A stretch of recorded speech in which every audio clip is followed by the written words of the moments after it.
السلام علیکم دوستو، امید ہے کہ خیریت سے ہوں گے۔ اللہ تبارک و تعالی آپ کو سلامت رکھے۔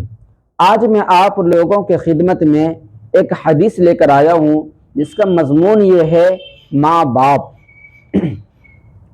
حضور اقدس صلی اللہ علیہ وسلم کے خدمت میں ایک شخص حاضر ہوا اور عرض کیا، یا رسول اللہ صلی اللہ علیہ وسلم، مجھے کچھ ایسی نصیحت کر دیجئے جو دنیا اور آخرت میں کام آئے۔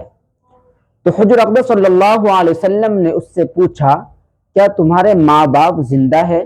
اس نے کہا جی۔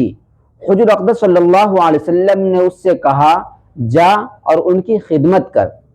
اور حضور اقدس صلی اللہ علیہ وسلم نے یہ بھی فرمایا کہ ان کو ایک لقمہ کھلانے کے بدلے میں تم کو جنت میں ایک محل ملے گا۔ اور حضور اقدس صلی اللہ علیہ وسلم نے یہ بھی فرمایا کہ ماں باپ کو ناراض کرنے والے کے لیے جنت، یعنی ماں باپ کو تکلیف جو دے گا اس کے لیے جنت حرام ہے۔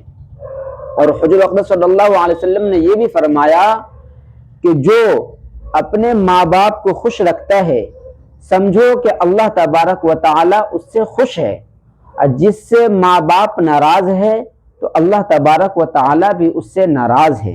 تو اللہ تبارک و تعالی ہم سب کو ماں باپ کی خدمت کرنے کی توفیق عطا فرمائے، اور جس کے والدین یعنی ماں باپ دنیا جا چکے ہیں، اللہ تبارک و تعالی اس کو جنت الفردوس میں اعلیٰ سے اعلیٰ جگہ نصیب عطا فرمائے، اور قبر کے منزل آسان عطا فرمائے، اور حشر کے میدان آسان عطا فرمائے۔